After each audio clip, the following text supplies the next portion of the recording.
Most real estate investors are losers. They're out there playing checkers while the real money is made using chess-level strategies. They lose deals before they even start. Why? Because they don't understand strategy. They get caught up in bidding wars, emotional attachments, and end up overpaying. That's loser talk. But what if I told you a 2,500-year-old war manual, The Art of War, holds the key to dominating commercial real estate investing? That's right. Sun Tzu's principles of warfare can be applied to crushing it in CRE. This isn't about fighting, it's about strategic thinking, outmaneuvering your competition, and winning every single deal. Today I'm going to break down 5 Sun Tzu war strategies that will help you outmaneuver your competition, negotiate like a king, and win deals without overpaying, just like a battlefield general. Stay till the end because I'll reveal a war room playbook you can use to start winning in CRE right now. Smash that like button and subscribe if you're ready to win in real estate. Sun Tzu said, "The victorious warrior wins first and then goes to war, while the defeated warrior goes to war first and then seeks to win." Think about that for a second. You don't go to war unprepared, so why would you go into a real estate deal without a plan? This isn't some game, this is about building wealth, securing your future. How does this apply to CRE investing? The real winners in CRE don't fight bidding wars, they eliminate the competition before it even begins. They don't waste time on properties that don't fit their strategy. They're out there hunting for off-market deals, the ones that haven't even been listed yet. That's where the real money is made. You need to be 10xing your knowledge. If you don't research, if you don't understand zoning laws, market trends, and asset valuations, you're already at a disadvantage. You're walking into battle blindfolded. You need to know the market better than anyone else. You need to be able to spot an opportunity a mile away. That's why you need to leverage every tool at your disposal. Use AI-powered tools like MashVisor or CoStar to analyze properties before anyone else does. These tools can give you an edge by providing insights into market trends, property values, and potential risks. Don't rely on outdated methods. Embrace technology. Get your hands on every piece of information you can find. Talk to local brokers, attend industry events, network with other investors. Knowledge is power, and in the world of CRE, information is king. Remember, the more you know, the less you fear. You need to be prepared to walk away from a deal if it doesn't feel right. Don't be afraid to say no to a deal that doesn't meet your criteria. Remember, there are always other opportunities out there. The key is to be patient and disciplined. The bottom line is this: if you're not prepared, you're setting yourself up for failure. Take the time to educate yourself, build your network, and develop a winning strategy. Only then will you be ready to conquer the world of CRE. Sun Tzu said, "If you know the enemy and know yourself, you need not fear the result of 100 battles." This applies to CRE just as much as it does to war. You need to know who you're up against and what they're capable of. In CRE, your enemy isn't just the seller, it's also your competitors. It's the other investors who are hungry for the same deals as you. They're looking at the same properties, crunching the same numbers, and trying to outbid you at every turn. If you're bidding on a prime retail property, you must know who else is bidding and how they operate. What are their strengths and weaknesses? What's their investment strategy? What are their pain points?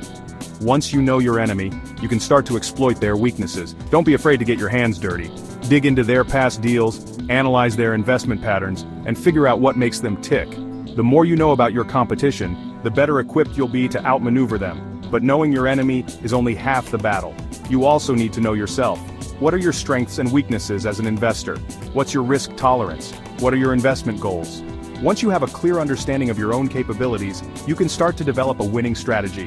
One of the biggest mistakes I see investors make is competing solely on price. They get caught up in bidding wars and end up overpaying for properties. That's not how you win in this game. Instead of trying to outbid everyone else, use psychological tactics. Offer speed, certainty, or creative financing. Let me give you an example. A savvy investor was bidding on a property against several other investors. Instead of getting into a bidding war, he offered the seller a $50,000 non-refundable deposit up front. The other investors were hesitant, but the seller was impressed by the investor's decisiveness and certainty. Result? The investor secured the deal at a favorable price without having to overbid. The bottom line is this: if you want to win in CRE, you need to be a master strategist. Know your enemy, know yourself, and use every tool at your disposal to come out on top. Chapter 3. Appear weak when you are strong. Sun Tzu said, "Appear weak when you are strong and strong when you are weak." This is one of the most powerful negotiation tactics ever devised, and it's just as effective in commercial real estate as it is in war. You've got to master the art of the bluff. Think of it like this. If a seller knows you're desperate for a deal, they're going to use that to their advantage. They'll hold out for a higher price, knowing you're likely to cave. But if you can convince them that you're not in a rush, that you're considering other options, you'll have the upper hand. Never show desperation in a negotiation. Even if you absolutely love a property, and you're ready to write a check right there on the spot, keep your cool. Act like it's just one of many options you're considering. Let the seller think you're on the fence, that you're not afraid to walk away. Remember, silence is golden. Don't be afraid to let the silence hang in the air after the seller makes an offer. Let them sweat a little. The longer you wait, the more likely they are to break and offer you a better deal. Time is your ally in a negotiation.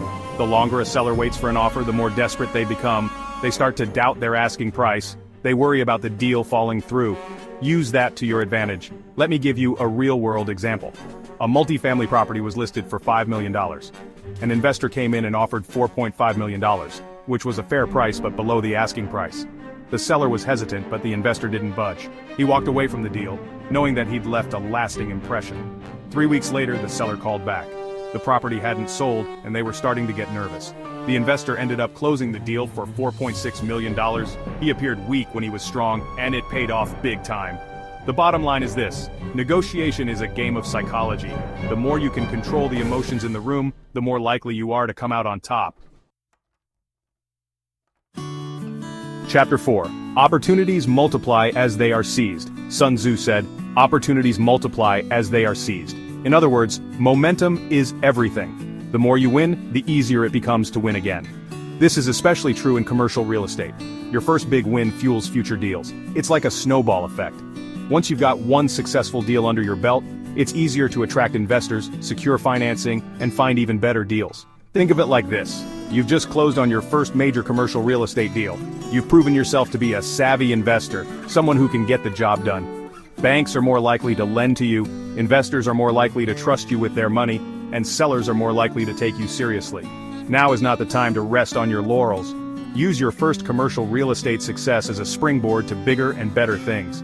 Refinance, 1031 exchange, or roll equity into bigger deals. The more you reinvest your profits, the faster your wealth will grow. Don't be afraid to think big. Too many investors get comfortable with small-time deals. They're content with flipping single-family homes or owning a few rental properties. There's nothing wrong with that, but if you want to achieve true financial freedom, you need to set your sights higher. Let me give you an example. A young investor started out by flipping houses. He was making a good living, but he knew he could do more. So he took the profits from his flips and used them to purchase a small apartment building. He then refinanced the apartment building and used the cash out to purchase another property. He continued this process of refinancing and reinvesting his profits, and within a few years, he had built a multi-million-dollar real estate portfolio. The bottom line is this: success breeds success. The more you win, the easier it becomes to win again. So don't be afraid to seize every opportunity that comes your way. Chapter 5. The supreme art of war is to subdue the enemy without fighting. Sun Tzu said, "The supreme art of war is to subdue the enemy without fighting." This is the ultimate goal in commercial real estate, to win deals without having to engage in bidding wars or overpay for properties. In the world of commercial real estate, this means finding creative ways to structure deals that benefit both you and the seller. It's about finding win-win solutions that leave everyone feeling good about the transaction. One of the best ways to achieve this is to focus on distressed sellers. These are sellers who are highly motivated to sell their properties quickly, often due to financial distress, foreclosure, or other personal circumstances. Distressed sellers are often willing to accept lower prices than traditional sellers, and they're more open to creative financing options. This is where you can really shine as an investor. Instead of coming in with a lowball offer and trying to squeeze the seller, look for ways to structure a deal that solves their problems. Maybe they need to sell quickly to avoid foreclosure. Offer them a fast closing. Maybe they're struggling to make mortgage payments. Offer to take over their payments. Another powerful strategy is to use creative financing options like seller financing, lease options, and joint ventures. These strategies allow you to acquire properties with little to no money down, which can significantly reduce your risk and increase your returns. Let me give you an example. An investor was interested in purchasing a commercial property, but he didn't have the cash for a down payment. Instead of giving up on the deal, he approached the seller with a proposal for seller financing. The seller was initially hesitant, but the investor was able to structure a deal that provided the seller with a steady stream of income and the investor with the opportunity to acquire a valuable asset. It was a win-win situation. The bottom line is this: the best investors are creative problem solvers. They're not afraid to think outside the box and come up with innovative solutions that benefit everyone involved. Sun Tzu mastered war. Now you can master commercial real estate using the same timeless strategies. Remember, this isn't about being ruthless, it's about being strategic, prepared, and always staying one step ahead. Let's recap the 5 strategies we covered today. Step 1. Research and secure off-market deals. Don't wait for opportunities to come to you, hunt them down. Step 2. Study the competition and position yourself strategically. Know your enemy and exploit their weaknesses. Step 3. Never overbid, use leverage and time. Patience is a virtue, especially in negotiations. Step 4. Scale fast, use refinances and 1031 exchanges. Turn one win into multiple victories. Step 5. Use creative financing to win without fighting. Structure deals that benefit everyone involved. Now go out there and conquer the world of commercial real estate. Which strategy will you use next? Drop a fire emoji in the comments. And if you want more high-level investing tactics, subscribe now. Big things are coming.